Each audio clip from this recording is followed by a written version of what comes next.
የመጀመሪያው ድንጋይ በእኛና በጌታ መካከል ያለው ቅዱስ ሥጋውን ክቡር ደሙን እንዳንቀበል የንስሐ ሽቱ አፍስሰን እንዳንባረክ የሚያደርገን የመጀመሪያው ድንጋይ በእኛና በጌታ መካከል ያለው የዘረኝነት ድንጋይ ነው።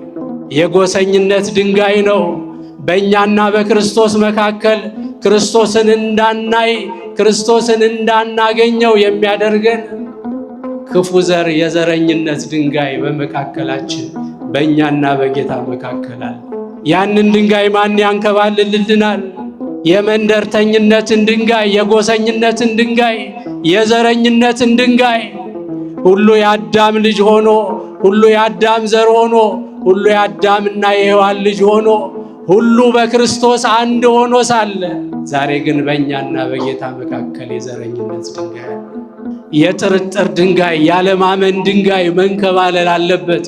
አለበለዚያ ክርስቶስን አናየው። ኃጢአት ክፋቱ አለ ንስሐ ገብተ ይቅር ተብሎልህ እንኳን ተትቶልህ እንኳን በእግዚአብሔር መንበር ፊት ቆመ ስሙን አቡነ ዘበሰማያት ብለህ መጥራት ስትጀምር ሰባራ ያደርግሃል፣ አንካሳ ያደርግሃል። አፍህን ሞልተ ልብህን ሞልተ አባ ማለት ያስፈራሃል አለ። የተራበ ሆድ ለመብላት እንደሚቸኩል ክርስቶስ በፍጹም ልቦና ማረኝ ያሉትን ማርኩህ ለማለት ይቸኩላል እንዳለ አባ ጊዮርጊስ። የፍርሃት ድንጋይ ተቀጥቅጦ መወገድ አለበት። የዘረኝነት ድንጋይ፣ የአድመኝነት ድንጋይ፣ የትዕቢት ድንጋይ፣ ያለማመን ድንጋይ፣ የጥርጥር ድንጋይ መወገድ አለበት፣ መነሳት አለበት። እግዚአብሔርን እንዳናይ ያደረጉን ብዙ ድንጋዮች አሉ በሕይወታችን። እነዛ ድንጋዮች መንከባለል አለባቸው። እኛ የምንችለውን ድንጋይ ማንከባለል፣ የማንችለውን ግን ወደ እግዚአብሔር መጮህ። ይሄ ድንጋይ አለብኝ፣ ይህንን ድንጋይ አንከባልልኝ። የዝሙት ድንጋይ አለብኝ፣ አንከባልልኝ። የዘረኝነት ድንጋይ አለብኝ፣ አንከባልልኝ። ያለማመን የጥርጥር ድንጋይ አለብኝ፣ አንከባልልኝ። አንተን እንዳላይ ያደረገ ድንጋይ በመካከል በእኔና በአንተ መካከል አለ። ጌታ ሆይ አንከባልልኝ ልንለው ያስፈልጋል። ጌታችን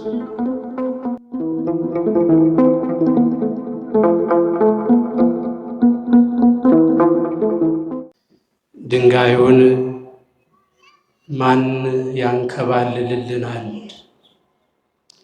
የቅዱስ ማርቆስ ወንጌል ምዕራፍ 16 ቁጥር 3። ይህንን ወንጌል የጻፈልን ቁጥሩ ከ72ቱ አርድእት የሆነ የኢትዮጵያና የግብፅ ቤተ ክርስቲያን ፓትርያርክ ወንጌላዊው ቅዱስ ማርቆስ ነው።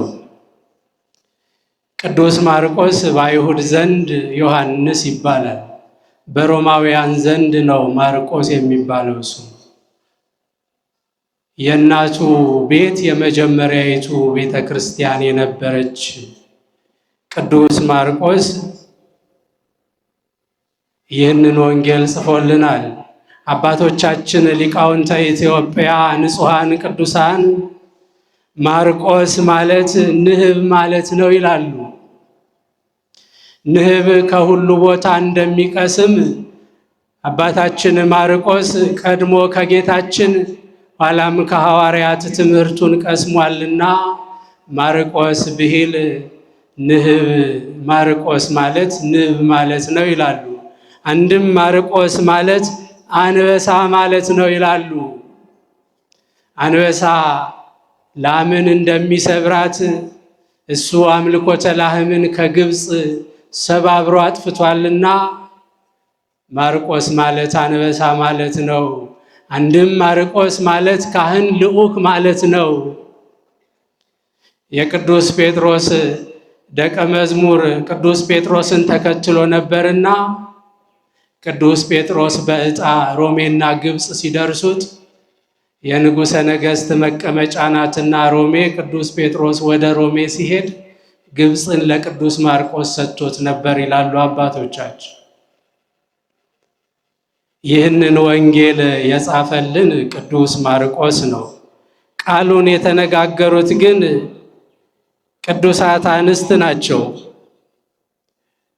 ምንድነው የሚለው ቃሉን ስንመለከት የቅዱስ ማርቆስ ወንጌል ምዕራፍ 16 ቁጥር 3 ላይ ወሶበ ሰረቀ ፀሐይ ይቤላ በበይናት ይሆን መኑ ይከስት አለነ ለእብን እምወህተ መቃብር። እነኚህ ማርያም መግደላዊት፣ ማርያም ሰሎሜም መጥተው የያዕቆብ እናት ማርያም፣ መግደላዊት ማርያም፣ ሰሎሜም ሦስቱ ሴቶች ገና ማለዳ ሳለ ወደ ጌታችን መቃብር ሽቱ ይቀቡት ዘንድ ጌታን ለሰው ልጆች ሲል የሞተውን ክርስቶስን ሰዎች ሁሉ ትተውት በመቃብር የሄዱትን ክርስቶስን እነኚህ ግን ፍቅር አገብሯቸዋልና ዛሬም ጌታቸው በመቃብር ቢሆን ዛሬም አምላካቸው ነውና ሽቱ ይቀቡት ዘንድ ወደ መቃብር ሄዱ። ሴትነት ሳያሸንፋቸው፣ ጨለማ ሳያስፈራራቸው፣ የአይሁድ ሹማምንት የመቃብር ጠባቂዎች ሳያስደነግጧቸው ሽቱ ገዝተው የጌታን አስከሬን ይቀቡ ዘንድ ማልደው ሄዱ። ነገር ግን አንድ ሐሳብ ነበረባቸው። ድንጋዩ በጌታ መቃብር ላይ የተዘጋው ድንጋይ 10 ጎበዛዝት ተሰብስበው ሊፈነቅሉት የማይችሉት ታላቅ ደንጊያ ነበርና ያንን ድንጋይ ሐሳብ ነበረባቸው። ድንጋዩን ማን ያንከባልልልናል? በእኛና በጌታ መካከል ያለውን ጌታችንን ገብተን ሽቱ እንቀባው ዘንድ የሚከለክለንን ያንን ድንጋይ ማን ያንከባልልልናል? እያሉ እየተጨነቁ ይሄዱ ነበር። እስቲ ይህ ድንጋይ ምን አይነት ድንጋይ ይሆን? በጌታና በሴቶቹ መካከል የሆነ ጌታን አግኝተው ሽቱ እንዳይቀቡት ያደረገው ድንጋይ ምን አይነት ድንጋይ ነው? ያ ድንጋይ ዛሬ በእኛ ሕይወት የለም ወይ? በእኛና በጌታ መካከል ሆኖ በጌታችን ላይ የንስሐ ሽቱ እንዳናፈስ፣ የንስሐ እንባ እንዳናፈስ በእኛና በጌታ መካከል የሆነ ድንጋይ የለም ወይ? በመካከላችን ጌታችንን እንዳናገኘው፣ ጌታችንን እንዳናየው፣ በጌታችን በእግሩ ስር ተደፍተን ሽቱ እንዳናፈስ፣ ክቡር ሥጋውን ቅዱስ ደሙን እንዳንቀበል የሚያደርግ ድንጋይ የለም ወይ በእኛና በጌታ መካከል? ምን አይነት ድንጋይ ነው በዘመናችን ያለው? የመጀመሪያው ድንጋይ በእኛና በጌታ መካከል ያለው ቅዱስ ሥጋውን ክቡር ደሙን እንዳንቀበል የንስሐ ሽቱ አፍስሰን እንዳንባረክ የሚያደርገን የመጀመሪያው ድንጋይ በእኛና በጌታ መካከል ያለው የዘረኝነት ድንጋይ ነው። የጎሰኝነት ድንጋይ ነው። በእኛና በክርስቶስ መካከል ክርስቶስን እንዳናይ፣ ክርስቶስን እንዳናገኘው የሚያደርገን ክፉ ዘር የዘረኝነት ድንጋይ በመካከላችን በእኛና በጌታ መካከል አለ። ያንን ድንጋይ ማን ያንከባልልልናል? የመንደርተኝነትን ድንጋይ፣ የጎሰኝነትን ድንጋይ፣ የዘረኝነትን ድንጋይ ሁሉ የአዳም ልጅ ሆኖ፣ ሁሉ የአዳም ዘር ሆኖ፣ ሁሉ የአዳምና የሔዋን ልጅ ሆኖ፣ ሁሉ በክርስቶስ አንድ ሆኖ ሳለ ዛሬ ግን በእኛና በጌታ መካከል የዘረኝነት ድንጋይ አለ። እንዳናገኘው የሚያደርገን አንተ የዚህ ወንዝ ነህ፣ አንተ የዚያኛው ወንዝ ነን ተባብለን ተከፋፍለናል እኮ። ይህ ድንጋይ ያለ ጌታችንን አናገኘው። ይህ ድንጋይ ያለ የንስሐ ሽቶ ማፍሰስ አንችልም። ይህ የዘረኝነት ድንጋይ ያለ የንስሐ እንባ ማፍሰስ አንችልም። ይህ ድንጋይ ያለ ቅዱስ ሥጋውን ክቡር ደሙን መቀበል አንችልም። ይህንን ድንጋይ ልናንከባልለው ያስፈልጋል። ይህን ድንጋይ ከመካከላችን ልናስወግደው ያስፈልጋል። ምክንያቱም ጌታችንን እንዳናየው ያደረገን ድንጋይ ነው። ከቅዱሳን ጋር ኅብረት እንዳይኖረን ያደረገ ድንጋይ ነው። ዛሬ በትንሣኤው ዛሬ በጌታችን መነሳት ክርስቶስ ተነስቷል፣ በእውነት ተነስቷል። አዳምን ነፃ አውጥቷል፣ ዲያብሎስን አስሮታል። ከዚህ በኋላ ሰላም ሆነ እያልን የምንዘምረው ይህ ድንጋይ ሲንከባለል ነው። ይህ ድንጋይ እያለ ጌታችንን ማግኘት አንችልም። ዘበት ነው፣ ውሸት ነው፣ ሐሰት ነው። ሌላኛው ድንጋይ የጥርጥር ድንጋይ አለ በእኛና በጌታችን መካከል። ክርስቶስን እንዳናየው፣ ክርስቶስን እንዳናገኘው የመጠራጠር ድንጋይ አለ። ያለማመን ድንጋይ። ስለ ጌታ ሰው መሆን ስንማር፣ ስለ ጌታ ሰው መሆን ስንመሰክር እንዴት እግዚአብሔር እንዴት ሥጋን ይለብሳል? እነሆ እሱ ከነቢያት አንዱ ነው፣ ከአማላጆችም አንዱ ነው፣ ከክቡራን አንዱ ነው የሚል የጥርጥር መንፈስ አለ። ያለማመን፣ እግዚአብሔር በሕይወታችን ይሆናል ያለውን ነገር ያለመቀበል። በእግዚአብሔር ፊት ኤርትራ፣ በእግዚአብሔር ፊት ዮርዳኖስ፣ በእግዚአብሔር ፊት ፈርዖናውያን ሁሉም ኢምንት ናቸው። እግዚአብሔር ከተናገረ፣ እግዚአብሔር ቃል ካወጣ፣ እግዚአብሔር ምታው ውሃውን ካለህ ምታውና ተሻገርና አለፍ። ኢያሪኮን እርገጠው ካለ እርገጠውና አለፍ። እሱ እግዚአብሔር ተናግሯልና። ነገር ግን ኤርትራ ተንጣሎ ብታየው ፈርዖናውያን ከኋላ ቢመሉ ሊያጠፉኝ መጥተዋል፣ ኤርትራም ልታሰጥመኝ ነው ብለህ አትፍራ። ሙሴ ከፊትህ ከቀደመ፣ ካህናት አባቶቻችን ከፊታችን ካሉ ባህሩን ምታው ካለ ምታውና አለፍ። ምክንያቱም እርሱ እግዚአብሔር ነው የተናገረው። ባህርን የፈጠረ እርሱ እግዚአብሔር ነው ይህንን የተናገረው።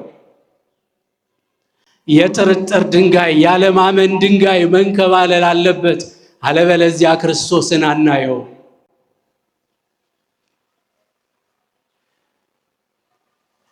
እመቤታችን ቅድስት ድንግል ማርያም የባህሪያችን መመኪያ፣ የማንነታችን መገለጫ፣ ትምክህታችን፣ የፍጥረቱ ውበት። የሰው ልጅ እንደዚህ ንጹሕ መሆን ይቻለዋል ወይ? የሰው ልጅ እንዲህ ቅዱስ መሆን ይቻለዋል ወይ?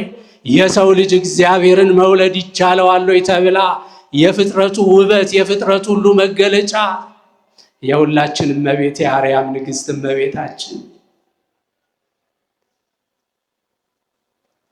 ስለሷ ክብር፣ ስለሷ ቅድስና ሲነገር መጠራጠሩ ለምን ይሆን? ለምን ይሆን? እግዚአብሔር የመረጣትን፣ እግዚአብሔር የቀደሳትን፣ እግዚአብሔር ያነጻትን እመቤታችንን ክብሯን የምንጠራጠረው? በእውነተኛ ኦርቶዶክሳውያን በዚህ አንታማ። እመቤታችን ደማችን ናት። እመቤታችን የደም ሴላችን ናት። እኛ ኢትዮጵያውያን ነጭ የደም ሴል፣ ቀይ የደም ሴል ብቻ አይደለም ያለን። እኛ ኦርቶዶክሳውያን ማርያም ሴል የሚባል የደም ሴል በደማችን ውስጥ አለ። ማንም ሊያወጣው የማይችል ፍቅሯ በልባችን፣ ምስጋናዋ በአንደበታችን ተስሎብን ለዘላለም እንኖራለን። አባ ጊዮርጊስ እንደተናገረ ሊምረው የወደደውን ያንቺን ፍቅር በልቦናው ይስልበታልን ብሎ እንደተናገረ ስለ እመቤታችን ፍቅር የሚጠራጠሩ፣ ስለ እመቤታችን ክብር የሚጠራጠሩ፣ ስለ ጌታችን ጌትነት የሚጠራጠሩ ጌታን አያዩትም፣ እግዚአብሔርን አያገኙትም። ይህ ድንጋይ መንከባለል አለበት እግዚአብሔርን እንድናገኘው። ሌላኛው አባትን ያለማክበር ድንጋይ አለ በመካከላችን። ክርስቶስን እንዳናገኘው የሚያደርግ፣ ክርስቶስን እንዳናየው የሚያደርግ አባቶቻችንን ያለማክበር፣ አባቶቻችንን የመናቅ፣ አባቶቻችንን የማዋረድ ይህ ድንጋይ አለ። ክርስቶስን ያሳዩንን፣ ክርስቶስን ያስተዋወቁንን፣ ክርስቶስን የሰበኩንን ቅዱስ ሥጋውን ክቡር ደሙን ከእጆቻቸው የምንቀበላቸው ኩስስ ብለው ቢታዩ፣ ሰው መስለው ቢታዩ እንደ እግዚአብሔር መልአክ ከእግዚአብሔር መልአክ የበለጠ ስልጣን በእጆቻቸው ላይ ያለ አባቶቻችንን ካህናትን አለማክበር፣ በሥጋ የወለዱን አባቶቻችንን ወላጆቻችንን አለማክበር ይህ ድንጋይ ነው በእግዚአብሔርና በእኛ መካከል ያለ እግዚአብሔር እንዳይባርከን የእጆቻችን ሥራ የአእምሮአችን ዕውቀት እንዳይባረክ ያደረገ ይህ ድንጋይ ነው። ይህ ድንጋይ ካልተንከባለለ እውነት ነው በረከት የለንም። ሁሌ እናለቅሳለን፣ ሁሌ መጮህ ነው፣ ሁሌ ማልቀስ ነው፣ ሁሌ እግዚኦ ማለት ነው። ልመናችን ቅድመ እግዚአብሔር አይደርስም ይህ ድንጋይ ካልተንከባለለ።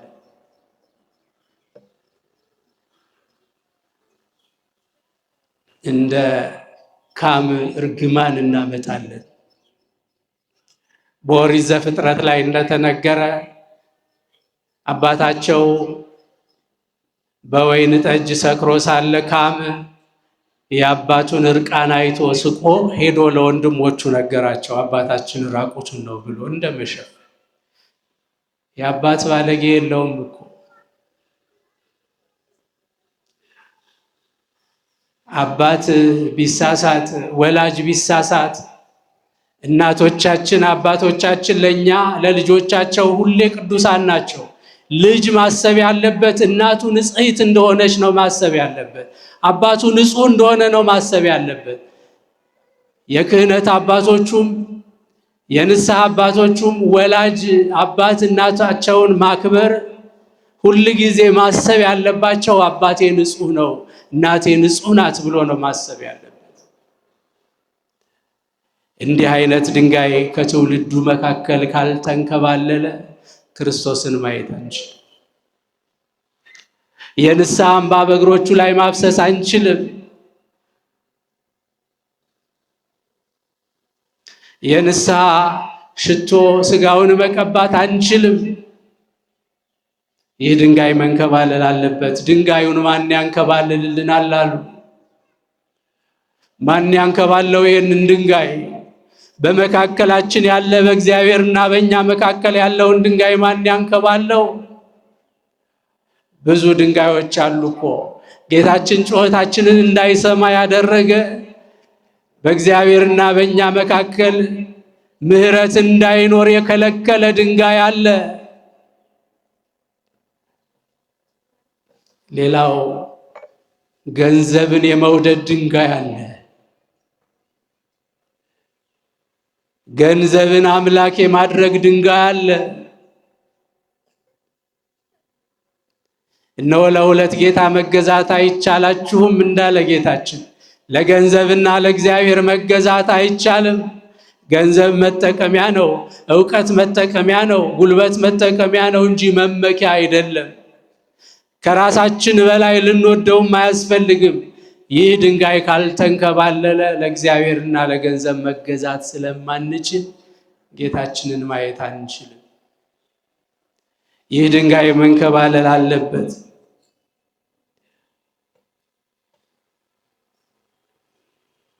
የጥርጥር ድንጋይ፣ የዘረኝነት ድንጋይ፣ አባትን ያለማክበር ድንጋይ፣ ያለማመን ድንጋይ።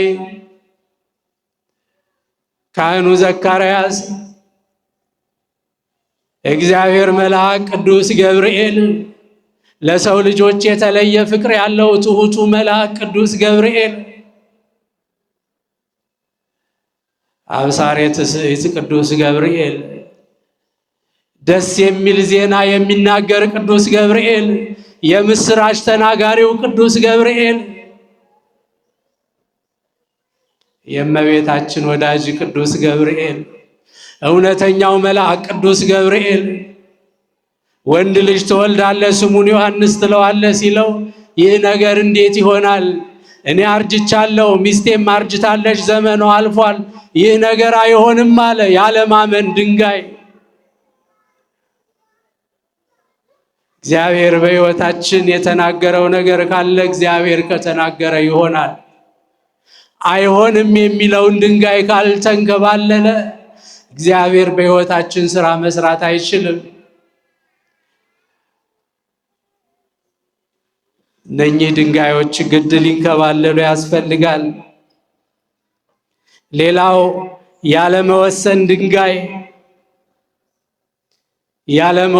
ድንጋይ መሃል ላይ የመቆም ድንጋይ። እስራኤል ከግብፅ ምድር ተነስተው በሲና በረሃ በሰሐራ በረሃ ሲጓዙ ሙሴ በሲና ተራራ ላይ ወጥቶ ለነርሱ ሕግ ሲቀበል ታቦት ሲቀበል ጽላቱን ሲቀበል ስለ ታቦቱ አሰራር ስለ መቅደሱ አሰራር ሕግ ሲቀበል እነሱ ግን በሜዳ ጣዖት ያመልኩ ነበር። አሮን ወንድምህ ሙሴ አመሌ አመሌ ሲል ወደ ግብፅ ተመልሶ የኤርትራ ባህር አስጥማው ይሁን አንድም በረሃው እሳት ሆኖ ፈጅቶት ይሁን አናውቅም። ለእኛ ግን እንደ አሕዛብ ፊት ለፊት እየሄዱ የሚመሩንን አማልክት ስራልን አሉት። ከጆሮአቸው ከእጃቸው የተሰበሰበ ወርቅ ሰብስበው ሰጡት። ጥጃ አድርጎ ሰራላቸው። ለዚያ አምልኮት ጀመሩ። ሙሴ ከተራራው ሲወርድ ሙሴ ሕዝብህ በደለኝ አለው እግዚአብሔር። ሕዝቤ ይለው የነበረውን አሁን ጥል ተጀመረ። ሕዝብህ ማለት መጣ። እግዚአብሔር ሕዝቤ ማለት ሲያቆም ያን ያስፈራል። የእግዚአብሔር ሕዝብ አለመባል፣ የእግዚአብሔር ሕዝብ ተብሎ አለመጠራት ያ ያሳዝናል። ሕዝብህ አለው ሙሴን። እግዚአብሔር ሕዝቤ ይለው የነበረውን ሕዝብ እግዚአብሔር ሲጸየፍ፣ እግዚአብሔር ሲጠላ፣ እግዚአብሔር ሲንቅ አይጣል ነው።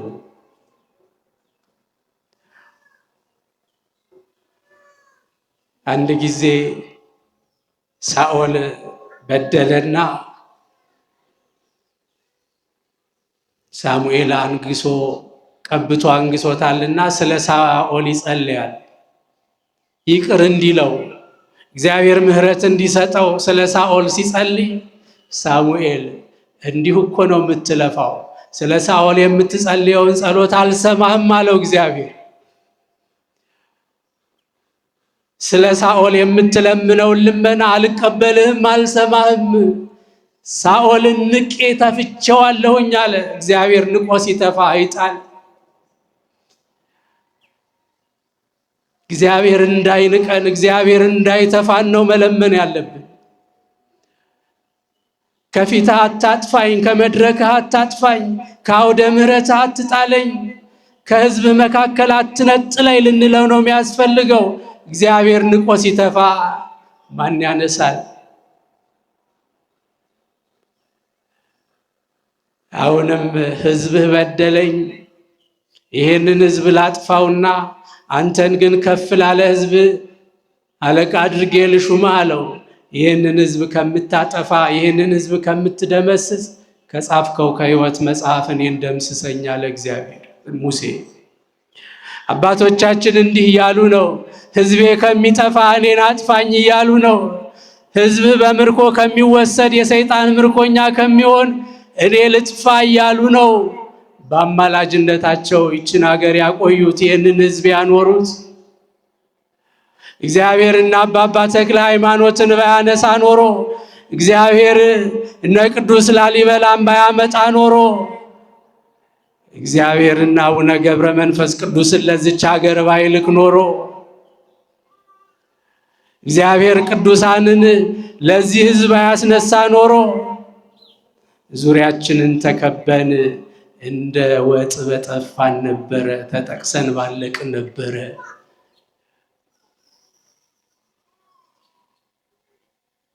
አሁን ይህንን ሕዝብ ከምታጠፋ እኔን አጥፋኝ አለ። እንግዲያው ወርደህ ቅጣ አለው።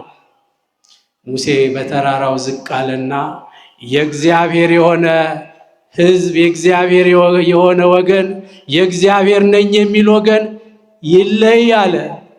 የእግዚአብሔር ነኝ የምትሉ ተለዩና ውጡ አለ። የጣዖት ፍቅር በልባቸው የነደደ ከጣዖቱ ጋር ቆሙ። ሌሎቻቸው ግማሽ ላይ ቆሙ። የሌዊ ነገድ ግን እኛ የእግዚአብሔር ወገን ነን አለና ተለየ። እግዚአብሔር ሰው ባጣበት ሰዓት፣ እግዚአብሔር ሕዝብ ባጣበት ሰዓት እኔ የእግዚአብሔር ነኝ ብሎ መቆም ታላቅነት ነው። ሁሉ በረከሰበት፣ ሁሉ በካደበት፣ ሁሉ ትዕቢተኛ በሆነበት፣ ሁሉ ዘረኛ በሆነበት፣ ሁሉ ከሃዲ በሆነበት፣ ሁሉ ተጠራጣሪ በሆነበት አሁን የእግዚአብሔር ወገን ማን ነው ሲባል እኔ ነኝ ብሎ መለየት እርሱ መመረጥ ነው። እሱ እድለኝነት ነው። ይህንን ልንል ነው የሚያስፈልገው። እኔ የእግዚአብሔር ወገን ነኝ ብለን ልንወጣ ነው የሚያስፈልገው። የሌዊ ነገድ እኔ የእግዚአብሔር ወገን ነኝ አለ። የዚህን ሰዓት እግዚአብሔር ሙሴን ምን አለው? ሙሴ ከሌዊ ነገድ ካልሆነ ከየትኛውም ነገድ ካህናትን አትሹምልኝ። ካህን የሚሾመው ከሌዊ ነገድ ሆነ።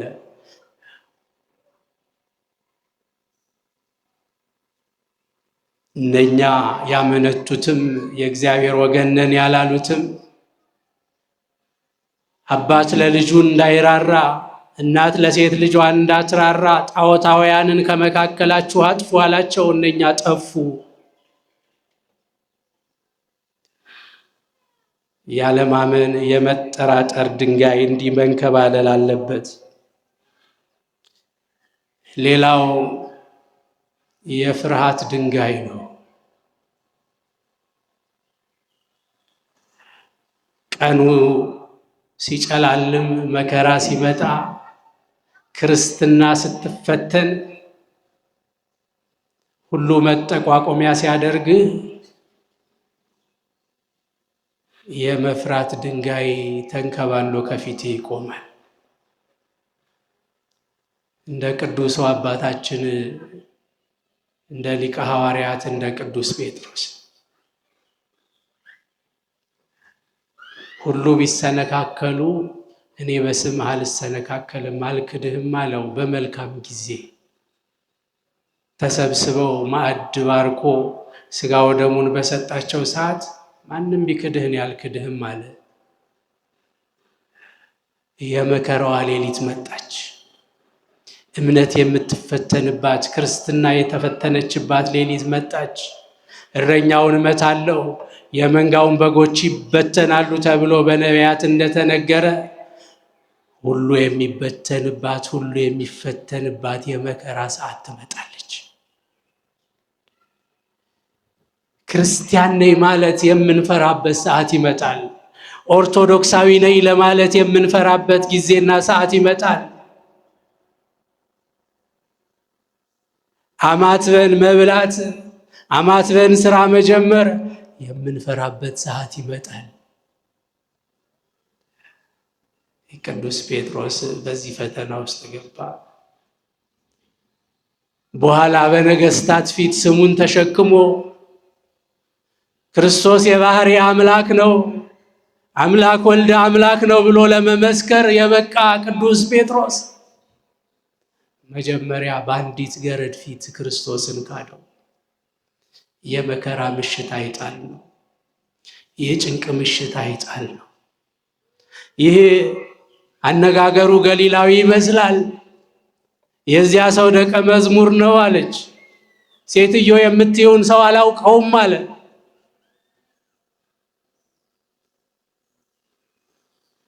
ሄደና ፈቅ ብሎ እሳት መሞቅ ጀመረ። ከማጋ ጌታን ከሚሰቅሉት ጋር፣ ጌታን ከሚሰድቡት ጋር። እንዲህ ነው የመከራ ሌሊት ስትመጣ ማንነትህን ማዕተብህን ደብቀ ከማይመስሉ ጋር ትቀላቀላለህ። እሳት እየሞቀ ሳለ አንዱ አሽከር መጣና ይሄንን በአትክልቱ ስፍራ ቅድም አይቼዋለሁኝ የዚያ ሰው ደቀ መዝሙር ነው አለ። የምትሉትን አላውቅም አለ። ሶስተኛም አንዱ መጣና ይሄንን አይቼዋለሁ በአትክልቱ መካከል አለ። ጭራሽ ይራገም ይሳደብ ጀመር። የምትሉትን ሰውዬ አላውቀውም አለ። ሰውዬ ብሎ ጠራው የምድርና የሰማይ ንጉሥ ክርስቶስን። በኋላ የቁልቁሊት ሊሰቀል በስሙ ሊሞት ቅዱስ ጴጥሮስ ሰውየውን አላውቀውም ማለት የፍርሃት ድንጋይ ካህኑ በቅዳሴ መካከል ያነበቡልን ጌታችን ከተነሳ በኋላ የዮና ልጅ ስምዖን ሆይ ትወደኛለህን አለው። ጌታ ሆይ እንደወድህ አንተ ታውቃለህ አለ የተሰበረ ልብ ይዞ። ያችን የካደውን ክህደት ያነሳብኛል ብሎ ፈርቶ። እናንተ በኃጢአት መሰበር እኮ ያሸማቅቃል።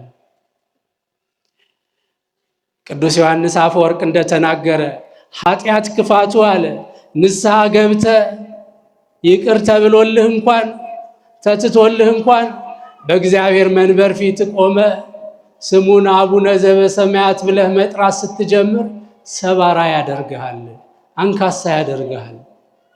አፍህን ሞልተ ልብህን ሞልተ አባ ማለት ያስፈራሃል አለ። አሁንም ያችን ያነሳብኛል ብሎ ጌታ ሆይ እንደወድህ አንተ ታውቃለህ አለ። በጎቼን ጠብቅ አለ።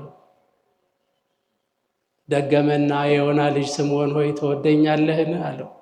ጌታ ሆይ እንደወድህ እኮ አንተ ታውቃለህ፣ ጠቦቶቼን አሰማራ። ድጋሚ ሶስተኛ የዮና ልጅ ስምዖን ሆይ በዚህ ካሉት ሁሉ ከሚወዱ ከምትወዳቸው አብልጠህ ትወደኛለህን አለው። ጌታ ሆይ አንተ እንደወድህ አንተ ታውቃለህ፣ ግልገሎቼን ጠብቅ። አሁን የሰማይና የምድር ስልጣን ለቅዱስ ጴጥሮስ ተሰጠው። ከክህደት በኋላ ንስሐ ገብቷልና፣ ከፍርሃት በኋላ ንስሐ ገብቷልና። ዲያቆኑ በቅዳሴ መካከል የሰበከው ያዜመው ዜማ ወሰበረ ኆኃተ ብርት ወቀጥቀጠ መናስክተ ዘሐፂን የብረት በሮችን ሰበረ፣ የነሐስ በሮችን ቀጠቀጠ እንዳለ የፍርሃት ድንጋይ ተቀጥቅጦ መወገድ አለበት። የዘረኝነት ድንጋይ፣ የአድመኝነት ድንጋይ፣ የትዕቢት ድንጋይ፣ ያለማመን ድንጋይ፣ የጥርጥር ድንጋይ መወገድ አለበት፣ መነሳት አለበት። እግዚአብሔርን እንዳናይ ያደረጉን ብዙ ድንጋዮች አሉ በሕይወታችን። እነዛ ድንጋዮች መንከባለል አለባቸው። እኛ የምንችለውን ድንጋይ ማንከባለል፣ የማንችለውን ግን ወደ እግዚአብሔር መጮህ። ይሄ ድንጋይ አለብኝ፣ ይህንን ድንጋይ አንከባልልኝ። የዝሙት ድንጋይ አለብኝ፣ አንከባልልኝ። የዘረኝነት ድንጋይ አለብኝ፣ አንከባልልኝ። ያለማመን የጥርጥር ድንጋይ አለብኝ፣ አንከባልልኝ። አንተን እንዳላይ ያደረገ ድንጋይ በመካከል በእኔና በአንተ መካከል አለ። ጌታ ሆይ አንከባልልኝ ልንለው ያስፈልጋል። ጌታችን ሲጠሩት ታማኝ ነው። ማረኝ ሲሉት ማሪ ነው። ይቅር በለኝ ሲሉት ይቅር ባይ ነው። የተራበ ሆድ ለመብላት እንደሚቸኩል ክርስቶስ በፍጹም ልቦና ማረኝ ያሉትን ማርኩህ ለማለት ይቸኩላል እንዳለ አባ ጊዮርጊስ። ስለዚህ በእኛና በእግዚአብሔር መካከል ያለ ድንጋይ መወገድ አለበት። ሰው እያዩ የመምጣት ድንጋይ መወገድ አለበት። ሰው እያዩ የመጮህ ድንጋይ መንከባለል አለበት። የሆሳዕና ዕለት ሆሳዕና ብሎ የዘመረ ሰው ሲዘምር አይቶ የዘመረ በኋላ ስቀለው ሲሉ ደግሞ አብሮ ስቀለው። ይህ ሰው እያዩ የመመላለስ ድንጋይ፣ እነኚህ ድንጋዮች መንከባለል አለባቸው።